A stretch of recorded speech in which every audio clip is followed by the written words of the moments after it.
आम नागरिक बम फूटता है, मरता है, सेना हमारे देश की मरती है, लेकिन आज तक आरएसएस का एक नेता, आज तक एक बीजेपी का नेता क्यों नहीं इस बम विस्फोट में मरता है? भाई ये प्रश्न उठता है मेरा। ये अलकायदा पाकिस्तान से यहाँ क्या झुनझुना बजाने के लिए आता है हिंदुस्तान में, और एक भी भाजपा का नेता नहीं मरता है। मरता है हम लोग सिर्फ भारतीय जनता पार्टी को। हिंदुस्तान में जितने बम फूटते हैं, जितने भी दंगे होते हैं, जितने भी हिंदू मुसलमान का राइट होता है, उसका फायदा सिर्फ और सिर्फ भारतीय जनता पार्टी को होता है। ये सोची समझी साजिश के तहत भारतीय जनता पार्टी के लोग, आरएसएस के लोग क्या दंगे नहीं कराते, क्या फसाद नहीं कराते, क्या आतंकी हमला नहीं कराते? और मैं तो कहता हूं कि आईएसआई अलकायदा संगठन से किसी के ताल्लुक हो न हो, भारतीय जनता पार्टी के प्रधानमंत्री नरेंद्र मोदी का ताल्लुक डायरेक्ट पाकिस्तान के आईएसआई एजेंटों से है, इसीलिए भारत के अंदर हमले हो। इसीलिए मैं कह रहा हूं, डंके की चोट में मोदी जी आपको कह रहा हूं कि पाकिस्तान के साथ आपके तार जुड़े हुए हैं। तभी तो बिन बुलाए मेहमान बिरयानी खाने के लिए पाकिस्तान आप पहुंच गए थे नवाज शरीफ के। ये भारत का पहला प्रधानमंत्री है, भारत का पहला प्रधानमंत्री है कि बिना न्योते का पत्ता चाटने के लिए पाकिस्तान पहुंच गया। कायदा और पता नहीं कौन कौन सा संगठन सक्रिय हो गया भारतीय जनता पार्टी को जिताने के लिए। जय माता की मित्रों, मैं धनेश्वर महतो। पटना का ऐतिहासिक गांधी मैदान है,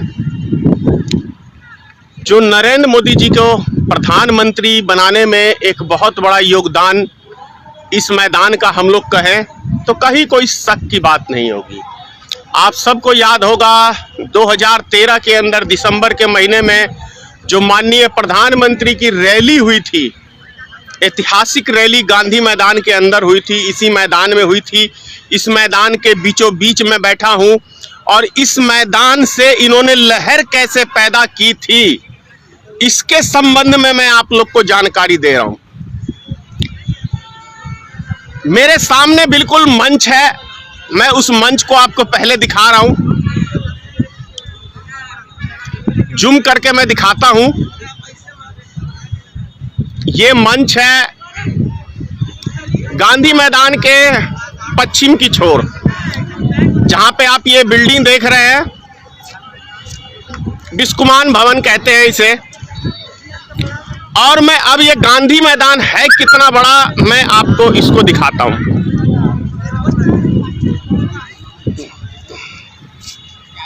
इधर पूरब की साइड चले जाए, उद्योग भवन वगैरह सब है, डीएम कार्यालय वगैरह सभी है। ये इतना बड़ा मैदान है, ये इतना बड़ा मैदान है कि इसके अंदर यदि 5 लाख 6 लाख पब्लिक आ जाए तो भी जगह कम पड़ेगा। और उस स्थान को मैंने इसलिए दिखाया है कि जब यहाँ पे रैली हुई थी तो इसी गांधी मैदान के अंदर, जब यहाँ पे कभी एक पटाखे नहीं फूटे, लेकिन मोदी की रैली में 13 बम फूटे थे, 13 बम फूटे थे। और कहा क्या गया था, उस मंच के ऊपर से बीजेपी के नेताओं ने भाषण दिया था कि भैया इतने पटाखे मत फोड़ो, बम फूट रहे हैं। लेकिन कहा यह गया कि आप पटाखे मत फोड़ो। फिर नरेंद्र मोदी जी आते हैं उसी मंच पे, बोलते हैं भैया मैं मरने से नहीं डरता हूं, मैं मरने से नहीं डरता हूं, जितने मर्जी बम फोड़ो। एक कार्यकर्ता बोल रहा है कि पटाखे मत फोड़ो, दूसरा जो प्रधानमंत्री का उम्मीदवार है वो कह रहा है कि बम जितने मर्जी है फोड़ो, मैं नहीं डरता। मतलब समझ में आ रहा है? रिकॉर्डिंग भाषण है, जब मर्जी हो मोदी जी आप चेक कर लो क्या बोले थे आप। लेकिन मोदी जी को मारने के लिए बम लगाया गया था, लेकिन मोदी जी क्या, बीजेपी का एक कार्यकर्ता नहीं मरा। मरे कौन? आम नागरिक जो रैली देखने के लिए यहां आए थे, वो व्यक्ति यहां पे मरे थे 26-27, जिनको मोदी जी ने कहा था कि हम 3-3 लाख रुपए देंगे। उनके परिवारों को, उनको 3-3 रुपया भी नहीं मिला आज तक 3-3 रुपया भी नहीं दिया इस भाजपा सरकार ने। तो आप समझ सकते हैं, साल वो था 2014 के लोकसभा चुनाव का, उसके बाद आया 2019 का चुनाव। बालाकोट हमला, पुलवामा हमला, फिर मारे गए हमारे इस देश के वीर जवान, 44 शहीद हुए। लेकिन सवाल मेरा एक ही उठता है, आम नागरिक बम फूटता है, मरता है, सेना हमारे देश की मरती है, लेकिन आज तक आरएसएस का एक नेता, आज तक एक बीजेपी का नेता क्यों नहीं इस बम विस्फोट में मरता है? भाई ये प्रश्न उठता है मेरा। जब भी 5 राज्यों का चुनाव होता है, किसी राज्य में चुनाव होता है, तो अलकायदा पाकिस्तान का सक्रिय संगठन भाजपा को जिताने के लिए भारत में हमले करवाना चालू कर देता है। क्यों भाई, क्यों?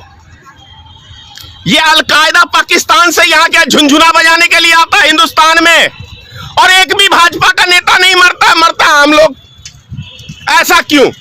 मेरा प्रश्न ये है। अभी आपने देखा होगा 2 बच्चों को गिरफ्तार किया गया है लखनऊ में, अलकायदा को उसको आतंकवादी बताया गया है। क्यों? 3 महीने बाद चुनाव है इसलिए।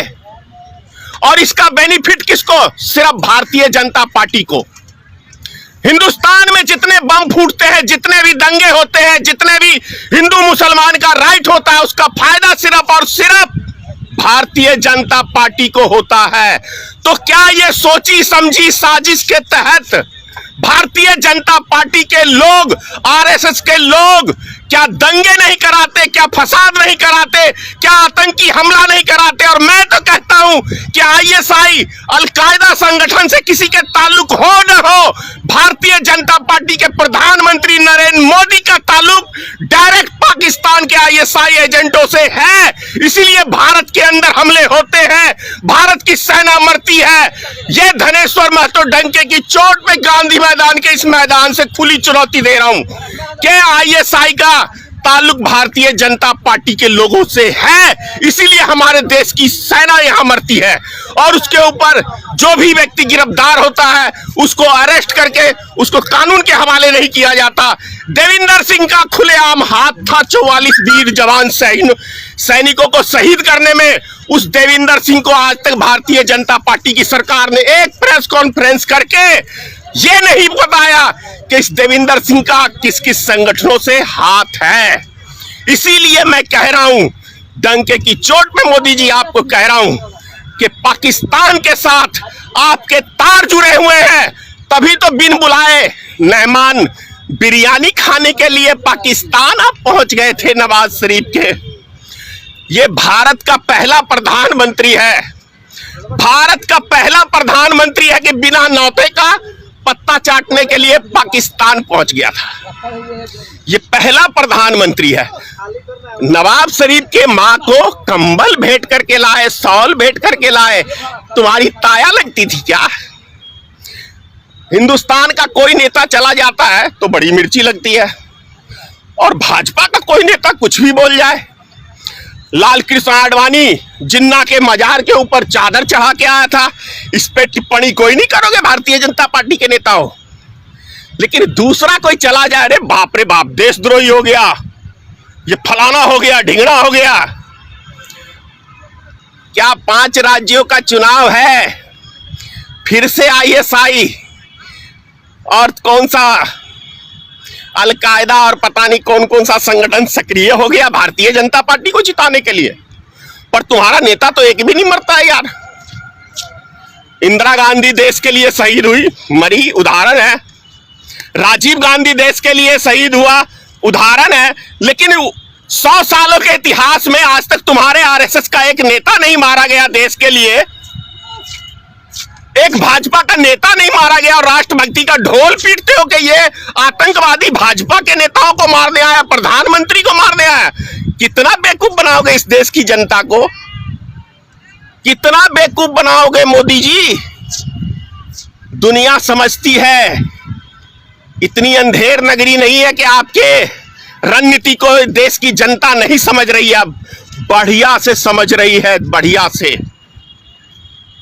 मैं इसीलिए आज इस गांधी मैदान के ऐतिहासिक मैदान से ये वीडियो बना रहा हूं, ताकि आपका जो कुकर्म है ना, यहीं से आपने देश की जनता को मूर्ख बनाने का काम किया, और मैं यहीं से देश की जनता को जगाने के लिए ये वीडियो बना रहा हूं। जय हिंद, जय भारतीय मित्र पार्टी।